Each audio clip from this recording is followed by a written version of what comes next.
Polemik terkait penanganan kasus yang menyeret nama Roy Suryo kembali memanas setelah mantan Menteri Pemuda dan Olahraga itu meminta perkara yang dihadapinya dihentikan melalui penerbitan Surat Perintah Penghentian Penyidikan atau SP3.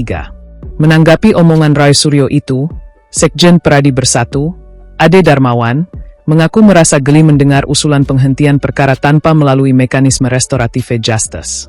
Dalam pernyataannya, Roy Suryo disebut berharap kasus yang sedang bergulir dapat dihentikan murni lewat jalur hukum formal melalui SP3. Ia menilai langkah tersebut lebih tepat dibanding penyelesaian melalui restoratif justice yang sebelumnya sempat menjadi pembahasan publik. SP3 itu ada 10 cara ya, tidak hanya melalui RJ.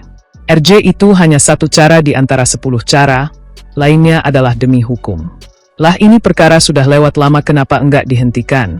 Tegas Roy Suryo, dikutip dari YouTube Kompas TV, Jumat, 15 Mei 2026. Terkait dengan P21 sendiri, Roy Suryo mengaku tidak yakin terkait hal tersebut karena masih ada kemungkinan lain yang terjadi. Sementara itu, Roy Suryo mengatakan pelimpahan berkas itu sudah berjalan hampir 90 hari lamanya. Pernyataan itu kemudian mendapat sorotan dari Ade Darmawan. Ia mempertanyakan dasar permintaan penghentian perkara tersebut dan menilai langkah itu justru terdengar janggal di tengah proses hukum yang masih berjalan. Ade Darmawan menyebut dirinya merasa geli dengan munculnya permintaan SP3 tersebut. Menurutnya, penghentian perkara semestinya memiliki dasar hukum yang kuat dan tidak sekadar didorong opini publik atau tekanan tertentu. Saya merasa apa ya geli aja mendengar Mas Roy ini ngomong bahwa 10 cara. Jadi gini, terkait berkas Roy yang mengetahui pelimpahan itu rentan waktu tanggalnya adalah antara penyidik dan kejaksaan. Jelas Ade. Kalau kita berbicara tentang penghentian penyidikan, itu diatur kalau KUHP lama di pasal 109 ayat 2. Nah, di situ hanya 3 kriteria yang kita ketahui di situ. Tambahnya, 3 kriteria yang dimaksud itu adalah tidak cukup bukti, bukan tindak pidana, dan alasan demi hukum. Alasan demi hukum itu apa sih? Nah, kalau alasan demi hukum itu adalah tersangka meninggal dunia, perkara kadaluarsa atau perkara sebelumnya atau nebis in idem. Perkara kadaluarsa, ini belum kadaluarsa, perbedaan antara yang diatur di KUHP dan kadaluarsa itu diatur lagi di pasal 84 terkait kadaluarsa, kata Ade.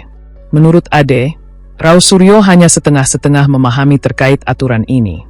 Ade pun meminta agar Roy Suryo tidak berpikir seenaknya bahwa kejaksaan tidak bekerja hanya karena proses pelimpahan berkas ini memakan waktu lama. Perseteruan pendapat antara kedua pihak itu membuat polemik kembali ramai diperbincangkan di media sosial. Publik mulai membedah ulang perjalanan kasus yang menyeret nama Roy Suryo dan berbagai kontroversi yang muncul selama proses berlangsung.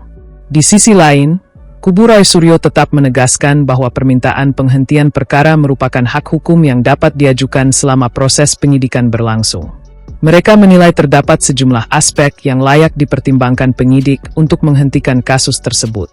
Sementara itu, pihak yang berseberangan menilai proses hukum seharusnya tetap berjalan hingga tuntas agar tidak menimbulkan kesan adanya perlakuan khusus terhadap figur publik tertentu.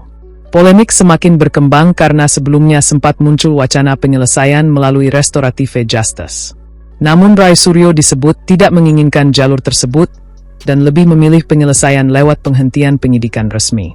Perdebatan mengenai SP3 dan restoratif justice ini pun memunculkan diskusi lebih luas mengenai konsistensi penegakan hukum terhadap tokoh publik di Indonesia. Hingga kini aparat penegak hukum belum memberikan keputusan final terkait kemungkinan penghentian perkara maupun kelanjutan proses penyidikan yang sedang berjalan.